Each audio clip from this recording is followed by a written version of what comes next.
सब कुछ सीखा हमने, ना सीखी होशियारी। सच है दुनिया वालों के हम हैं अनाड़ी।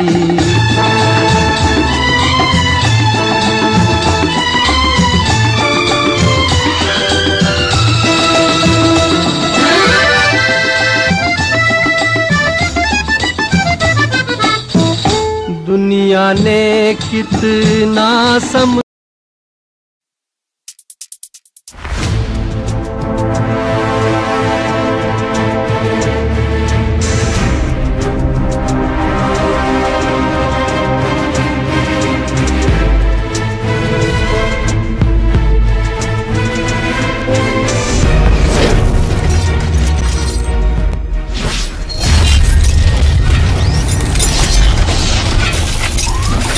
ফাঁদ, ট্র্যাপ।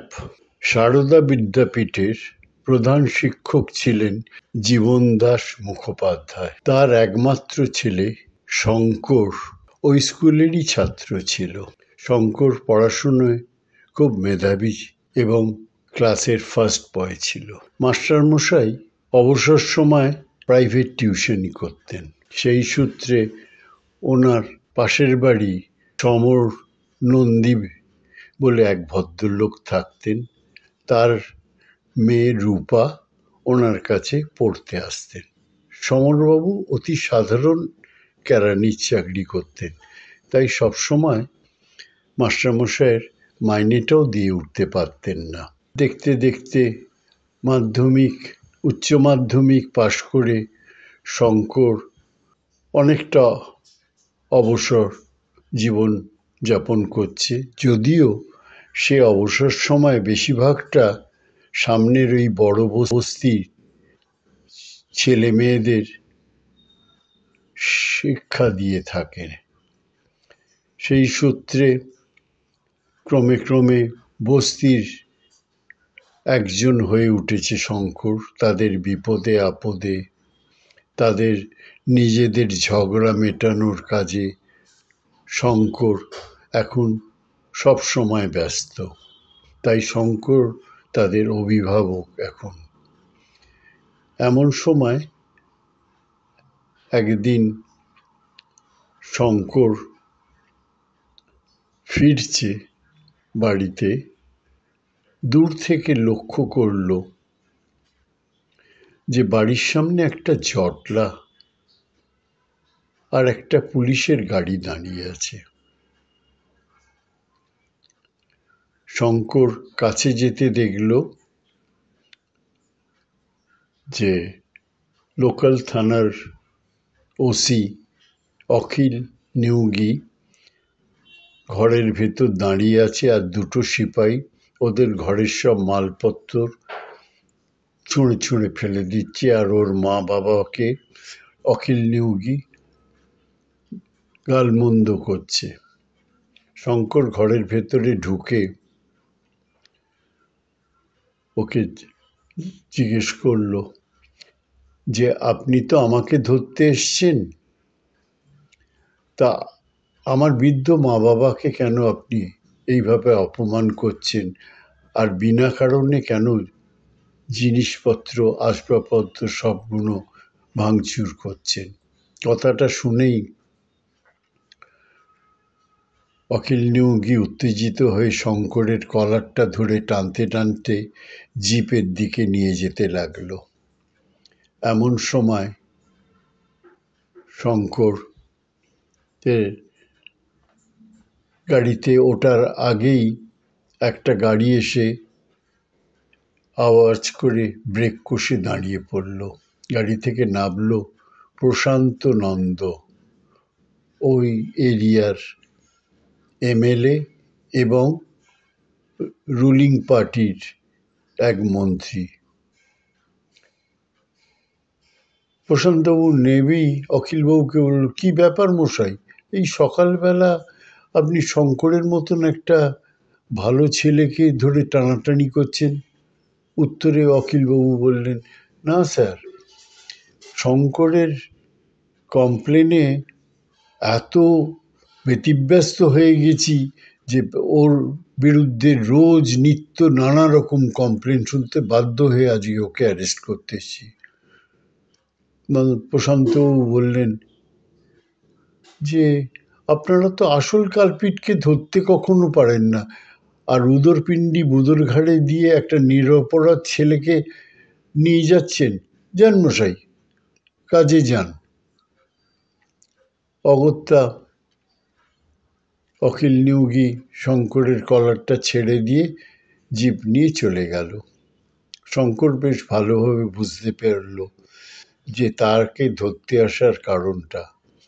কারণ গত সপ্তাহে একদিন শঙ্কর বাড়ি ফিরছিল। সেই সময় হঠাৎ রাস্তাতে রমার সঙ্গে দেখা হয়ে গেল। রমা কিন্তু সেই আগের রমা নেই।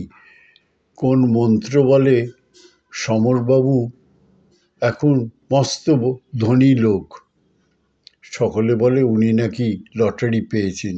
জানি না, না হলে কি উনি ওনার পাশের 3তলা বাড়িটা কিনতে পারতেন, না এই সারদা পিটের স্কুলের ম্যানেজিং কমিটির চেয়ারম্যান হতে পারতেন। তা শঙ্করের ভুলের মধ্যে ভুল হয়েছিল। এখন আর রমা ওর বাবার ছাত্রী নেই। সে এখন কলেজে পড়ে, নামি কলেজে পড়ে, বাড়ির গাড়িতে যাতায়াত করে। তা শঙ্কর তাকে ভুলবশত রমা কেমন আছো জিজ্ঞেস করে ফেলেছিল। উত্তেজিত হয়ে রমা বলল, তোমাকে আমার নাম ধরে ডাকার অধিকার কে দিয়েছে? তখন বলল, তুমি সেদিনের কথা ভুলে গেছো, যখন তুমি আমার বাবার কাছে বিনি পয়সায় পড়তে আসতে? অপমানে কান দুটো রমার লাল হয়ে গেল আর গজরে উঠল যে এই অপমানের শিক্ষা তোমাকে আমি দেবো, তুমি উচিত শিক্ষা পাবে। বলতে বলতে সে বাড়ির উদ্দেশ্যে রওনা হয়ে গেল। আর শঙ্কর যখন দূর থেকে পুলিশ ভ্যানটা দেখতে পেয়েছিল, পুলিশের জিপটা, তখন বাড়ির কাছে আসতে দেখেছিল সমরবাবু ও রমা 3তলার বারান্দা থেকে ওদের বাড়ির দিকে তাকিয়ে মজা উপভোগ করছেন। তো যাই হোক, সেদিনের মতন যখন পুলিশের হাত থেকে রক্ষা পেয়ে গেল শঙ্কর, সব ঘটনাটা মাস্টারমশাই দূরে দাঁড়িয়ে লক্ষ্য করছিলেন। অখিল নিয়োগী চলে যাবার পর মাস্টারমশাই এসে নন্দবাবুকে বললেন যে আজকে ওকে মিথ্যে কেসে অখিলবাবু অ্যারেস্ট করলে আজ নয় কাল হয়তো সে বেল পেয়ে যেত, কিন্তু আপনি ওকে যে স্নেহের ফাঁদে জড়ালেন, জানি না এই ফাঁদ থেকে ও আর জীবনে বেরোতে পারবে কিনা। কথার মানেটা বুঝতে পেরে মন্ত্রীমশাই তাড়াতাড়ি গাড়িতে উঠে রওনা দিলেন। যাবার আগে শুধু শঙ্করকে বললেন, পারলে একবার আমার সঙ্গে দেখা করো। এইভাবে বেশ কিছুদিন কেটে গেছে। হঠাৎ ওর মা এমনিতেই অসুস্থ ছিল, শঙ্করের আরও অসুস্থ হয়ে পড়ল। ডাক্তার এসে বলল যে হাসপাতালে ওনাকে ভর্তি করা ছাড়া কোনো উপায় নেই, কারণ এত রকম পরীক্ষা এবং চিকিৎসা বাড়িতে সম্ভব না। তাই শঙ্কর বুঝতে পারল যে বাবার পক্ষে সম্ভব না হাসপাতালে রেখে মাকে চিকিৎসা করানো। তাই কোনো উপায় না দেখে ও প্রশান্তবাবুর সাহায্যের জন্য তার বাড়িতে গিয়ে হাজির হলো। প্রশান্তবাবু তো নিজের চোখকেই বিশ্বাস করতে পারছে না, শঙ্কর এসেছে।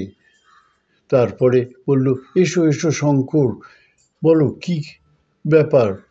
তখন শঙ্কর ওর মার কথা বলল। প্রশান্তবাবু বললেন যে নিশ্চয়ই আমার স্থানীয় এমএলএ হিসেবে তো সব ব্যবস্থা করে দেওয়া উচিত। বলে উনি ফোনটা তুলে সরকারি হাসপাতালে ওনার মার ভর্তির ব্যবস্থা, শঙ্করের মার ভর্তির ব্যবস্থা করে দিলেন এবং বললেন যে যাও আগে গিয়ে মাকে ভর্তির ব্যবস্থা করো, তোমার কোনো খরচার ভয় নেই, সরকার সব খরচা বহন করবে। বলে আমায় পরে জানিও তোমার মা কেমন আছেন।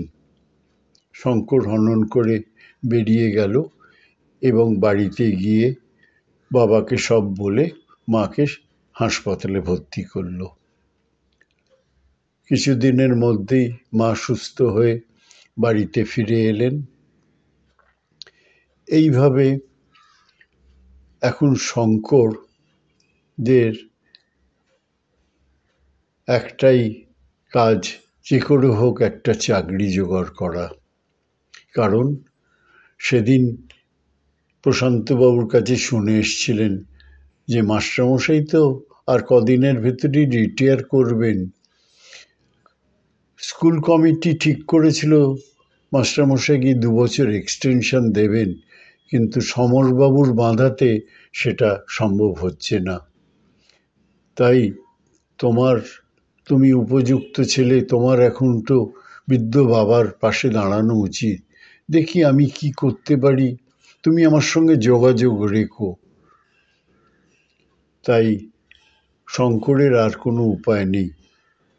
শঙ্করের এখন গন্তব্যস্থল ওই বস্তির শিশুদের পড়ানো আর সকাল বিকেল করে মন্ত্রী প্রশান্ত নন্দর বাড়িতে যাতায়াত করা।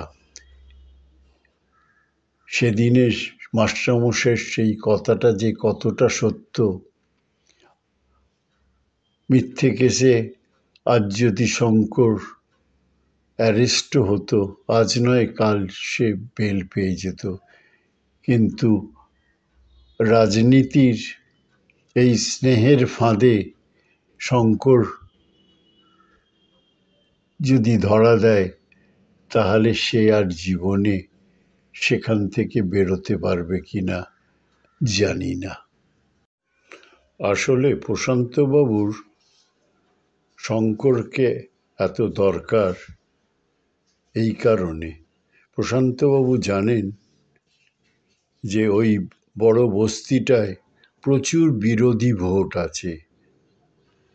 তাই শঙ্কর এখন ওদের অভিভাবক, তাই শঙ্করকে যদি উনি কবজা করতে পারেন তাহলে ওনার জেতার রাস্তাটা অনেক সরল হবে। তাই উনি শঙ্করের পিছনে পড়ে আছেন ওনাকে পার্টিতে নেবার জন্যে। দেখা যাক কি বলে ভবিষ্যৎ। सब कुछ सीखा हमने, ना सीखी होशियारी।